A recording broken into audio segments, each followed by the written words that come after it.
열왕기상 10장 30절로 39절인데 30절로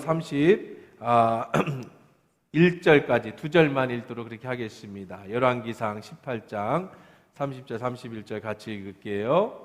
엘리야가 모든 백성을 향하여 이르되 내게로 가까이 오라.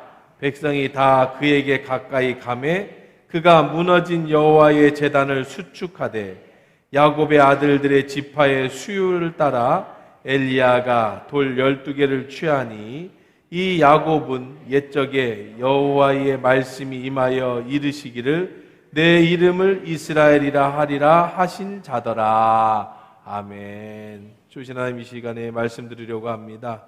하나님의 말씀, 생명의 말씀으로 들려지는 은혜의 복된 시간 되게 하옵소서. 예수님의 이름으로 기도합니다. 아멘. 어떤 사람이 세상에서 가장 느리게 가는 시간, 그 느리게 가는 시간을 한번 조사해 봤대요. 어떤 시간이 느리게 가는가 봤더니 여러 가지 대답이 나왔습니다. 미워하는 사람을 좋아하는 데 걸리는 시간, 사랑하는 연인이 타고 오는 지하철, 엘리베이터 문 닫히기를 기다리는 3초, 군 생활, 주문한 음식을 기다리는 시간, 월급날, 백수로 있을 때 아무리 자고 또 자도 가지 않는 시간, 군에 간 남자친구를 기다리는 하루하루, 용서하는 시간, 달팽이, 수학 시간에 돌아가는 시계바늘, 이런 것들이 시간이 참 느리게 가는 시간들이랍니다. 그 중에서 가장 오래 걸리는 시간이 어떤 것일까? 저는 이 대답이 가장 마음에 들었어요. 나 자신을 아는데 걸리는 시간. 내가 누군가, 내 자신을 아는데 시간이 참 오래 걸리는 것 같아요.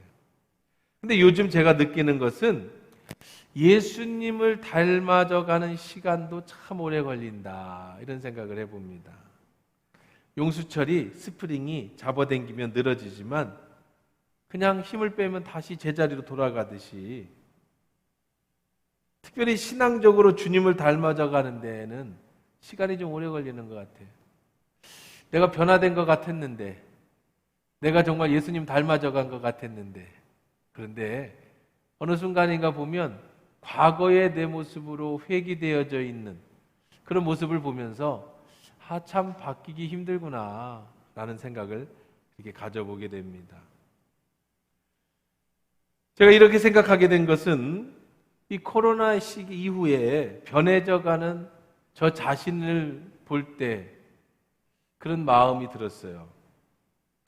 이 모습은 제 모습만이 아니라 다른 분들하고 얘기해봐도 다른 교회 목사님들도 또 성도들도 한국 교회도 모두가 다 그런 느낌을 들 것 같아요. 무슨 느낌이냐? 처음 코로나가 터지면서 그 교회가 마비됐지요. 참 저는 이때 하나님이 제게 주셨던 마음은 한국 교회에 주시는 큰 위기다, 큰 시험이다, 어쩌면 심판이다 라는 것을 직감했습니다. 역사 이래 교회, 우리 한국 역사 이래도, 한국이 기독교가 들어온 역사 이래도 정부에서 예배를 금하게 하고 사람들을 못 모이게 하고 그렇게 한 적이 없었어요. 근데 아주 공식적으로 예배에 사람들 못 모이게 했습니다. 거리두기로 사람들을 떨어뜨렸습니다. 점점점 매스컴은 교회가 무슨 코로나 주범인 것처럼, 박테리아를 퍼뜨리는 곳인 것처럼 한 명만 나와도 무슨 난리를 치면서 교회를 못 나가게 아예 집중적으로 공격을 해댔습니다. 그때 저는 직감적으로 이것이 하나님의 우리에게 주시는 어떤 심판이다, 어떤 하나님의 시험 때다라는 생각을 가지고 영적 전쟁을 선포하고 한 명도 이탈되지 않도록 강력하게 선포를 했고, 할 수 있는 한, 법에 저촉되지 않는 한 예배를 드리려고 그런 노력을 했습니다. 많은 교회들이 이때다 싶어서 그냥 예배를 쉬게 되고 인터넷 예배로 다 전환하기 시작했었죠. 매주가 살얼음판 같았습니다. 초기 때에는요, 한 사람이라도 확진이 되면 인권도 무시되고, 교회에 만약 한 명이라도 걸리면 교회 폐쇄시키고, 뉴스에도 나오고, 그래서 몇 주씩 혹은 몇 달씩 사람들을 출입하지 못하게 닫아야 될 지경에도 이르렀습니다. 사람들은 온라인 예배를 드리기 시작했어요. 어느 하는 수 없이 성가대가 찬양 연습을 하면 침 튄다고 성가대가 끊어졌습니다. 기도회가 끊어졌습니다. 점심 식사를 못 주니까 오후 예배가 끊어졌습니다. 봉사도 끊어졌어요. 이제 모든 것이 다 거리두기, 사회적 거리두기로 다 멀어졌습니다. 목장 예배, 가정의 자녀에 같이 가서 예배드리고 다른 분들의 신앙을 같이 나누던 목장도 스톱이 됐습니다. 위기지요. 예배가 줄고 기도가 줄고 봉사가 줄고 자연스럽게 우리의 생각이 하나님으로부터 멀어지고 세상으로 가까워지기 시작합니다. 그때 느낌은 어떤 느낌이었느냐 하면 강력한 태풍이 바람에 나무를 흔들 때 저 혼자서 그 나무를 붙잡고 하나라도 떨어뜨릴까 봐, 열매가 하나라도 떨어질까 봐 그런 심정으로 그렇게 위태롭게 목회를 하던 시절이었어요. 전도사님 한 명이 갑자기 주일날 안 나와서 왜 안 나왔나 했더니 앰뷸런스에 실려서 끌려갔다고. 그래서 또 마음을 졸이고 다행히 음성이라고 해가지고 나오긴 했습니다만,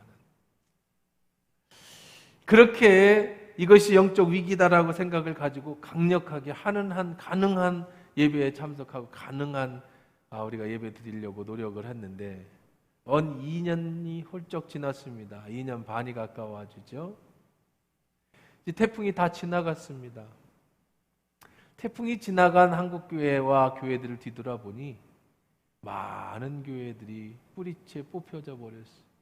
지금 와서 목사님들의 아주 똑같은 공통된 얘기가 뭐냐? 그때 강력하게 했었어야 되는데 나라에 핑계대고 거리두기를 핑계대고 교회가 예배를 없애고 예배를 줄인 교회들, 영적 위기를 느끼지 못한 교회들은 이제 3분의 1씩 반씩 떨어져 나가고 회복이 불가능한 상태에 이른 교회들이 참 많아졌다라는 거예요.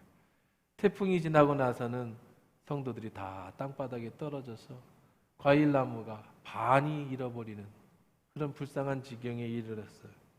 그래서 다행히 우리 하나교회는 이제 회복되어지면서 거의 90% 이상 다 회복되어지고 안 나오는 한두 가정은 있지만 그분들도 이제 다시 나올 것이지 코로나로 인해서 교회를 떠난 사람은 없어서 나름대로 선방했다, 수고했다라는 생각을 가져봅니다.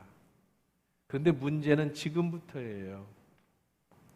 이제 더 큰 태풍이 불어옵니다. 그게 뭐냐면 코로나 후유증이라는 태풍이에요. 어느 순간인가 우리는, 나부터도 2년 반의 코로나의 기간에 익숙해져 간다는 것이에요. 코로나 이전으로 회복하려는데 회복 탄력성이 떨어진 걸 발견하게 됐습니다. 회복 탄력성이라는 것은 원래 제자리로 돌아가려고 하는 힘을 말하는 거예요. 어떤 심리학에서 시련이나 고난을 이겨내고 긍정적인 힘으로 다시 회복하는 그 힘을 얘기하는데 그 옛부터 회복하는 그 힘이 많이 떨어진 것을 발견하게 됩니다. 저뿐만 아니죠. 성도들을 봐도 코로나 이전의 그 열정과 신앙으로 돌아가기에 이미 멀리 와버린 것 같은 느낌이 듭니다. 우리만 그런 게 아니라 주변도 자연스럽게 점점 더 세상으로 마음들이 빼앗겨 버린 것을 보게 됐어요. 예배를 다시 모든 것을 회복한다고 하니까 성도들의 마음들 눈치를 보고 제 자신을 봐도 부담감이 듭니다. 주일 식사를 다시 하자니까 이제 점점 부담감이 느껴져. 떡 하나면 되는데, 돈만 내면 되는데 다시 식사를 준비하려니까 왠지 모를 부담감이 생겨요. 목장 예배를 회복하려고 하니까 지금 살아가는 것도 괜찮은데 또 거기서 신경 쓰고 모인다는 게 부담감이 듭니다. 다시 봉사를 하고 하나님께 가까이 가려니까 세상이 편해져 버린 것이 익숙해졌어요. 기도를 회복하려니까 부담감이 들어요.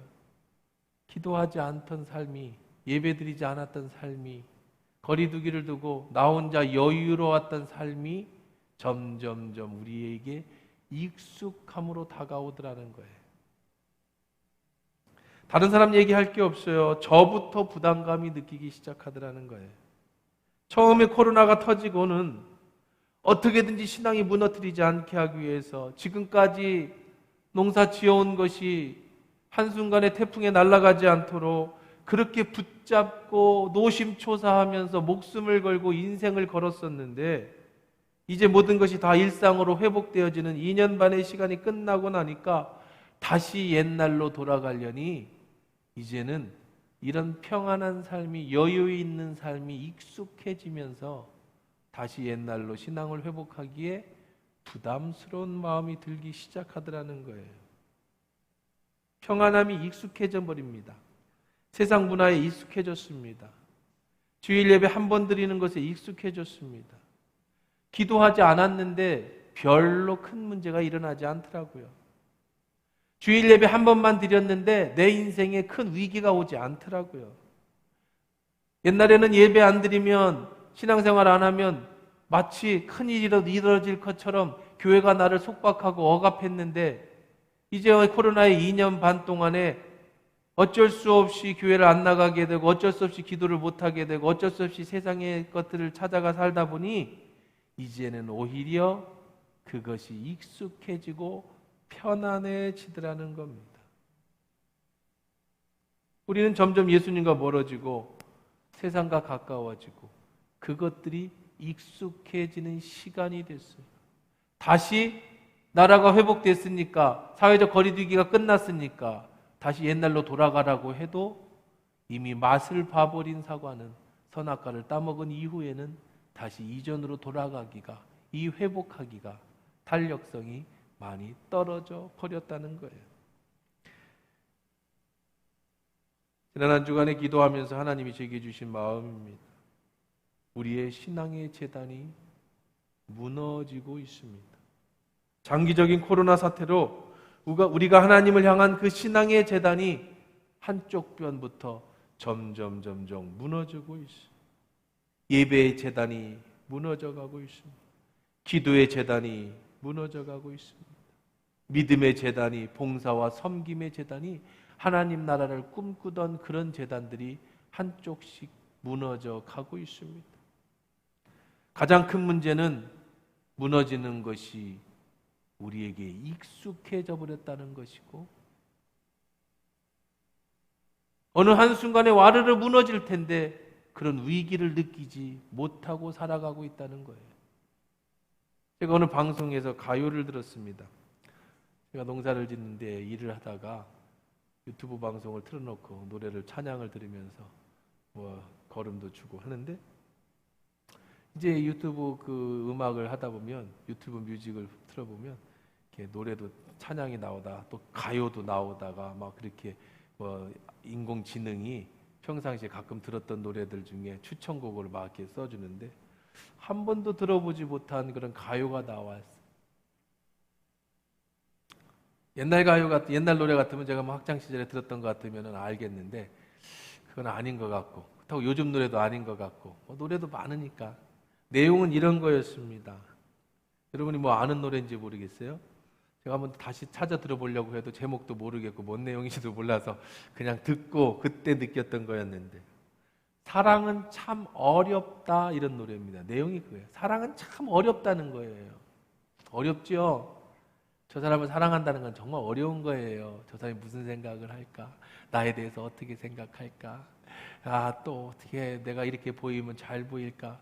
쟤 또 왜 뭐 때문에 오해했을까? 이 선물을 주면 좋아할까?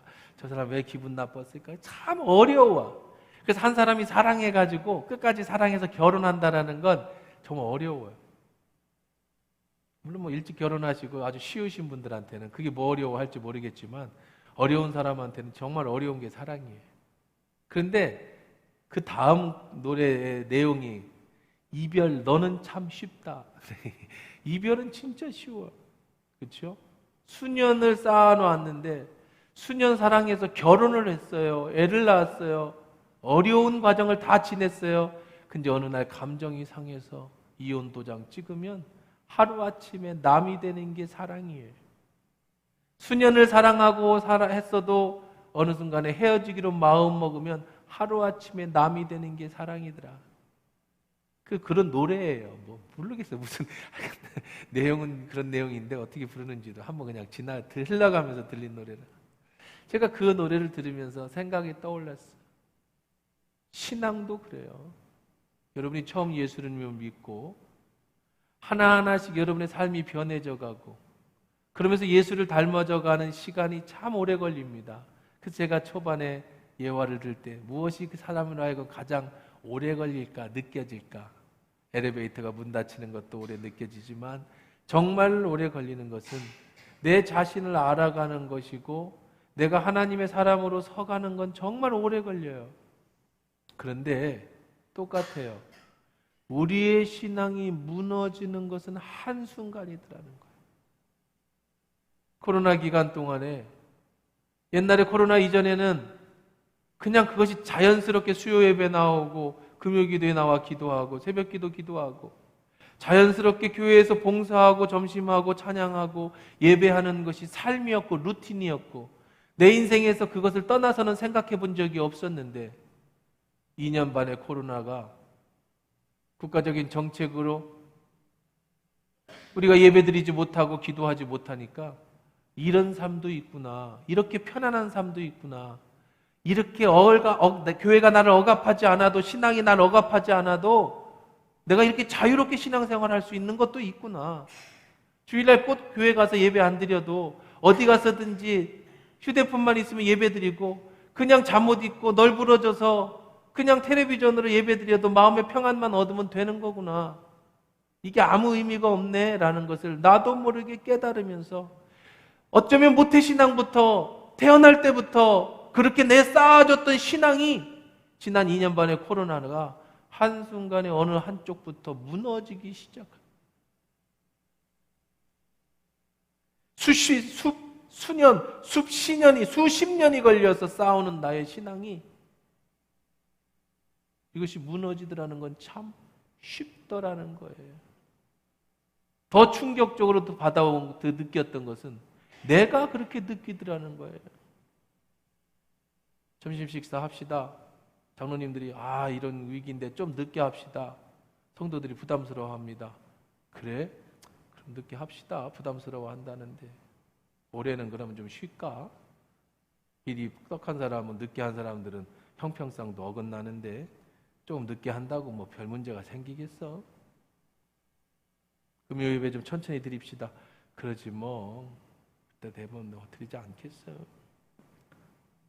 성가대 이제 천천히 합시다. 그래 부담스럽다는데 언제 편해지면 하자. 나부터도 그래 성도들 귀찮다는데 나도 좀 쉬지 뭐 이럴 때 잘 버텼잖아 코로나. 이제 회복되겠지 서서히.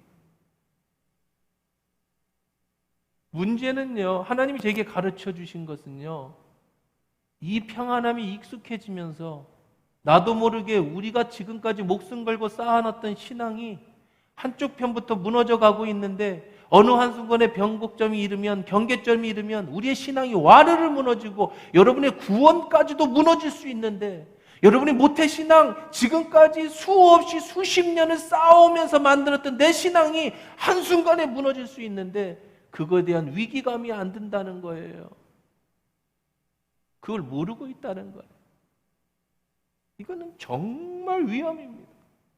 이건 코로나 차라리 적이 강력하게 공격해 올 때는 목숨 걸고 방어를 하는데 이제 모든 것이 여유 있어지고 이제 해도 된다니까 이제 지쳤어 좀 쉬고 싶어. 저부터도 코로나가 끝났다고 하니까 이제 이렇게 살다 안 되겠다. 어디 가서 안식년이라도 당장 할까? 한 달이라도 두 달이라도 좀 쉬었다가 올까? 이런 마음이 더 먼저 들어오는 거예요. 이제 좀 한숨이 돌려지고 이제 내가 없어도 이제는 돌아갈 수 있겠구나. 코로나가 이제 끝났으니까. 이러면서 여유가 생겨지면서 더 쉬고 싶어지더라는 거예요. 그런 내 모습을 발견했어요. 아, 이게 진짜 위기구나. 사랑은 어려운데 이별은 쉬운 것처럼 지금까지 신앙으로 싸워오고 지금까지 캐리어를 만들어 오는 것은 어려운 건데 그것을 놔버리고 그만두는 것은 한순간이구나. 이게 위기예요. 이게 위기. 주일 예배가 줄어들었습니다. 목장 예배가 사라졌습니다. 교회 식사가 사라졌습니다. 성가대 찬양이 사라졌습니다. 그냥 편안하게 주일날 앉아서 예배드리고 방송으로 예배드립니다. 몰라요. 내 신앙에는 전혀 변함이 없어 보이는데요. 뭐가 문제입니까? 교회가 내 신앙을 너무 억압하는 거 아닙니까? 지금도 괜찮은데요. 이번 기회에 오후 예배 없애지요. 이번 기회에 주일 예배만 잘하지요. 굳이 뭘 그렇게 애쓰려고 합니까? 이대로가 좋아요. 그렇지 않아요. 이대로 가면 어느 순간에 이르러서 교회는 무너집니다. 이대로 가면 어느 순간에 이르러서 여러분의 인생은 무너집니다. 우리는 영적인 사람들이에요. 육적인 사람들이 아니라. 육은 안 무너지겠죠. 그러나 여러분의 영은 무너지게 돼 있어요. 여러분의 구원도 빼앗길 수 있다는 사실이에요. 평안할 땐 모릅니다. 그러나 한순간에 어느 순간에 인생의 위기가 오면 그 위기, 그 부분 때문에 여러분의 탑이 세워놓은 모든 재단이 한순간에 무너질 수가 있어요. 우리 지난주에 에스라서를 새벽마다 묵상했습니다. 바벨론에서 포로를 귀환한 사람들이 무너진 성전을 재건했습니다. 이들은 대단한 명문 집안들입니다. 이미 바벨론의 터를 닫고 아주 잘 살고 있었어요. 그런데 그들은 예배를 드리겠다고 그 모든 기득권을 다 버리고 그 먼 예루살렘으로 다시 돌아왔습니다. 그리고는 그 숱한 어려움을 이기고 성전을 지었습니다. 감격적인 예배를 회복합니다. 에스라는 2차 포로 교환, 성전에 필요한 인원들, 레위인들과 제사장과 성전의 찬양단과 이런 사람들을 이끌고 2차 포로 교환을 해왔습니다. 얼마나 감격적인 날입니까? 역사적인 날입니까? 그런데 에스라가 자기 수염을 잡아 뜯으면서 자기의 옷을 찢어가면서 성전 앞에서 대성통곡을 하고 있어요. 갑자기 왜 그랬을까요? 사람들이 의아했습니다. 왜 그런 겁니까? 이 좋은 날, 모든 것이 회복한 날, 그렇게 우리가 꿈꾸던 성전이 다시 재건되었습니다. 우리가 꿈꾸던 예루살렘이 다시 회복되었습니다. 근데 왜 울고 계십니까? 어느 사람이 에스라에게 와서 그랬습니다. 선생님, 지금 이들이 돌아와서 이방 여자들을 아내로 얻었습니다. 심지어는 제사장님도 이방 여자를 아내로 얻었습니다. 그게 무슨 문제인데요? 에스라가 그 얘기를 듣는 순간 수염을 잡아 뜯어요. 모든 것이 편안합니다. 모든 것이 회복됐습니다. 감격의 성전 중공 예배, 왕공 예배를 드렸습니다. 그런데 왜 그렇게 됐어요? 에스라가 이렇게 얘기합니다. 우리나라가 왜 망했냐? 너희 조상들이 왜 포로로 끌려갔느냐? 우상 숭배 때문에 아니냐? 솔로몬이 이방 여자들 데려다가 장가 들어가는 문제 때문에 나라가 두동강이 나고 그들의 우상 때문에 결국은 이 나라가 망했는데 너희들이 돌아와서 또 이방 여자를 아내로 얻고 또 우상 숭배에 빠져 있냐? 지금은 아무렇지도 않아요. 모든 것이 편안합니다. 어느 순간에 또다시 너희들은 성전을 다 잃어버리게 될 것이다.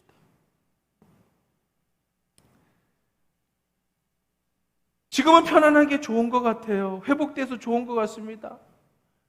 우리 11시 예배도 이렇게 많이 함께 모일 수 있었던 거는 코로나 이후에 처음이에요. 이전에는 이렇게도 못 모였어요. 28명, 26명. 6시부터 7시 반부터 3부에 걸쳐서 인터넷으로 영상으로 이렇게 같이 모였어요. 얼마나 감사한 일입니까?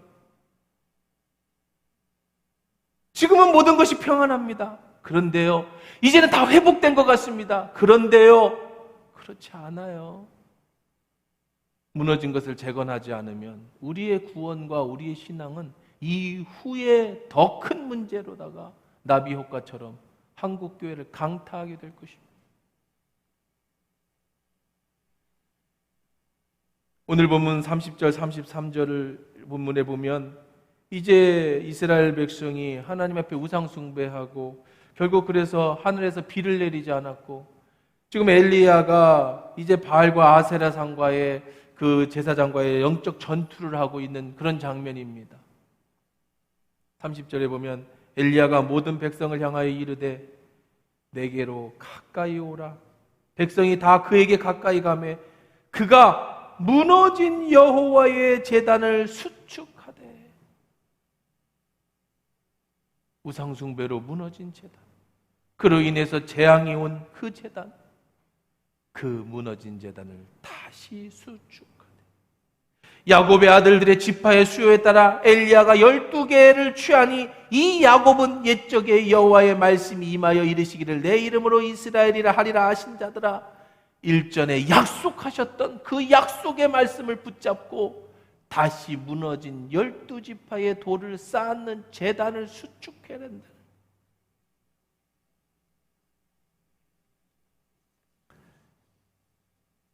이제는 다시 제단을 쌓아야 할 때입니다. 무너진 곳을 수축하고 보수해야 될 때입니다. 수년, 아니 수십 년 주님 안에서 쌓았던 우리들의 제단이 코로나 때문에 무너졌다면 어디가 무너졌는지 여러분의 무너진 마음부터, 무너진 그 신앙부터 다시 쌓아야 합니다. 어떻게 해야 됩니까? 무엇부터 해야 됩니까? 오늘 본문은 우리에게 답을 가르쳐주고 있습니다. 엘리야가 모든 백성에게 향하여 이르되, 오늘 여러분들에게 하나님 말씀하십니다. 내게로 가까이 오라. 우리는 주님께 가까이 가야 합니다. 사회적 거리두기로 교회와 여러분을 떨어뜨려 놨습니다. 사람과의 사람의 관계를 떨어뜨려 놨습니다. 하나님과 여러분의 관계에 거리두기가 생겼어요. 이제 마스크를 벗고 하나님께 가까이 가야 돼요. 얼굴과 얼굴을 대면해야 돼요. 회복해야 됩니다. 하나님의 단 주변에 가까이 나와야 합니다.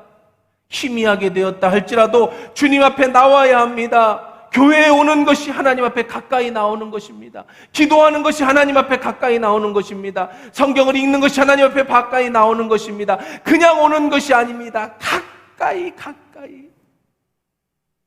여러분에게 맡겨진 직분이 뭔지 다시 회복하십시오. 내가 무엇을 했었는지, 예배 코로나 이전에 내가 무엇으로 하나님을 기쁘시게 했었던지, 내가 무엇으로 하나님 앞에 가까이 했었던지, 그 멀어지고 무너진 장벽을 다시 회복하십시오. 제단을 회복하십시오. 가나안 여인이나 백부장은 예수님의 소문을 듣고 예수님 앞에 가까이 갔을 때 기적의 역사를 맛봤습니다. 요셉이 하나님과 함께 하였더니 범사가 형통했습니다. 사무엘이 하나님께 가까이 했더니 이스라엘의 왕을 세우는 선지자를 쓰셨습니다. 엘리야는 응답받기 위해 가까이 오라고 말합니다. 하나님을 중심으로, 교회를 중심으로, 말씀을 중심으로, 약속을 중심으로 다시 가까이 와야 돼요. 창세기 27장 21절 22절에 보면 이삭이 야곱에게 이르되 내 아들아 가까이 와라. 내가 과연 내 아들이 에서인지 아닌지 내가 너를 만져보리라 하노라.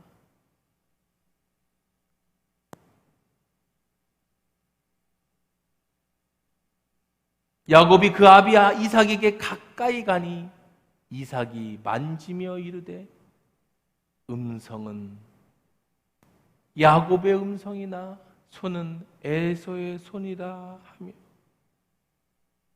이삭이 야곱을 축복할 때 내 아들아 가까이 오라. 하나님의 축복을 받으려면 다시 주님께로 가까이 가야 합니다. 시편 73편 28절에 보면 하나님께 가까이 함이 내게 복이라. 내가 주 여호와를 나의 피난처로 삼아 주의 모든 행사를 전파하리라. 하나님을 가까이 함이 복입니다. 사무엘상 1장 12절에 그가 여호와 앞에 오래 기도하는 동안에 엘리야가 그의 입을 주목한지라. 엘리야가 기도할 때 하나님이 그의 입술을 보고 계셨다라고 말합니다. 성경에 보면 다윗이라는 인물이 나옵니다. 그가 신앙의 제단이 무너지는 장면이 나옵니다. 다윗은 전쟁터에서 하나님 앞에 가까이 했습니다. 수많은 위기 앞에서 하나님 앞에 가까이 했습니다. 그때마다 하나님은 다윗과 함께 하셨습니다. 그런데 그의 인생에 코로나가 왔어요. 모든 것이 편안해졌습니다. 전쟁의 시기가 생겼는데 열렸는데 전쟁에 나가지 않아도 됐습니다. 장군들이 나가서 다 알아서 하게 됐습니다. 다윗은 모든 것이 여유 있게 생겼어요. 그래서 늦게 일어나서 궁정을 거닐던 중에 바로 해서는 안 될 그런 음란한 죄를 저지르게 되지 않습니까? 밧세바라는 유부녀에게 마음을 뺏깁니다. 그는 유부녀였어요. 그의 남편 장군 우리아를, 자기에게 충성스러웠던 장군이었는데 죽여버립니다. 그때까지도 자기의 재단이 무너지는 줄 몰랐어요. 눈치조차 못했습니다. 그 아내를 뺏어서 아이를 낳고서야, 그제서야 내가 무슨 죄를 저질렀는지, 내 재단이 어떻게 무너지고 있었는지를 깨닫게 됩니다. 밧세바를 빼앗아 살면서 자기의 죄를 감추려고 했지만 후에 다윗은 다음과 같은 시를 기록합니다. 시편 139편 7절에서 10절에 보면 내가 주의 신령을 떠나 어디로 가며 주의 앞에서 어디로 피하리까? 내가 하늘에 올라갈지라도 거기 계시며 스올에 내 자리를 펼지라도 거기 계시나이다. 내가 새벽 날개를 치며 바다 끝에 가서 거주할지라도 거기서도 주의 손이 나를 인도하며 주의 오른손이 나를 붙드시니, 하나님과 멀어지려고 하나님과 상관없이 멀리 갔지만 바다 끝에도 가보고 산 끝에도 가보고 다 가봤지만 하나님은 거기에도 계시더라. 하나님은 다 보고 계시더라. 하나님은 다 알고 계시더라. 내가 주님의 영을 떠나서 어디로 갈 수 있겠습니까? 주 앞에서 어디로 피할 수 있겠습니까? 그는 하나님의 얼굴을 피할 수 없다라는 것을 그제서야 이실직고하고 정직하게 회개하고 돌아옵니다. 하나님과 멀어지면 당장은 편안한 것 같지만 그것이 얼마 가지 않는다는 걸 알아야 합니다. 우리의 영적인 상태는 어느 한순간의 변곡점이 이르면 무너질 수 있다는 걸 알아야 합니다. 깨달았을 때 가까이 가야 돼요. 오늘도 하나님 우리에게 말씀하고 계십니다. 아무개야, 내가 어디 있느냐? 네가 지금 어디가 있느냐? 선악과를 떠먹은 아담은 벌거벗은 자신의 몸이 수치스러워서 나무 뒤에 숨었을 때 주님이 아담을 부르십니다. 아담아, 내가 어디 있느냐? 네가 지금 어디에 가 있느냐? 사랑하는 성도 여러분, 이제는 다시 무너진 제단을 쌓아야 될 때입니다. 우리의 무너진 제단을 쌓아야 합니다. 하나님을 향한 열정을 다시 회복해야 합니다. 여러분에게 맡겨주신 사명을 다시 회복해야 합니다. 하나님께 가까이 가야 합니다. 그 제단을 쌓지 않으면 지금은 아무렇지도 않은 것 같이 보이지만 교회도 무너지고 가정도 무너지고 여러분 삶도 무너지지요. 어쩌면 이미 재건할 수 없을 정도로 무너져 버린 사람들, 무너진 교회가 주변에 많이 있을 거예요. 사무엘도 다윗도 기도의 단을 쌓았을 때 응답받았고, 다니엘도 기도의 단을 쌓았을 때 사자굴 속에서 풀무 속에서도 구원함을 받았습니다. 지난 한 주간 하나님 계속 제게 주신 이 말씀을 생각하면서 지금 요한복음의 강의를 잠시 중단하고, 사실은 5월에 가정의 달이니까 가정의 달에 맞는 설교도 준비해야 되는데 그것도 중단하고, 이제는 하나님이 회복이라는 주제로, restoration, 이 회복이라는 주제로 말씀을 선포하려고 합니다. 주여 이제 회복하게 하소서. 이제는 회복을 선포합니다. 이제 몇 주에 걸쳐서 우리가 무엇을 어떻게 회복해야 될지, 우리가 어떤 모드들을 어떻게 다시 채워야 할지, 우리가 무엇을 잡아야 할지, 그거에 대한 말씀을 선포하려고 합니다. 우리가 회복하는 것, 그것은 우리의 삶의 목적을 다시 회복한다는 뜻입니다. 우리의 쌓은 재단이 무너졌다는 것은 우리의 삶이 무너졌다는 뜻이기도 합니다. 우리는 이 땅의 삶이 전부가 아니기 때문에, 육신에 보이는 삶이 전부라면 아무 상관이 없지만 우리는 영적인 사람들이기 때문에 우리의 영적인 무너짐을 깨닫고 회복하지 않으면 우리의 영 혼육이 무너질 수 있다는 위기의식을 가지고 이제 당분간 회복 캠페인을 진행할 것입니다. 오늘이 첫 시작이에요. 다음 주로부터 이제 진짜 시작되겠죠. 다시 회복하십시다.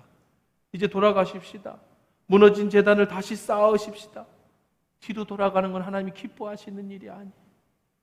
어디서 무너졌는지, 무엇이 무너졌는지를 깨닫고 다시 여러분의 인생이, 다시 여러분의 신앙이, 다시 여러분의 믿음이, 다시 우리 하나교회가 회복되지는 그런 은혜가 있기를 주의 이름으로 축원합니다.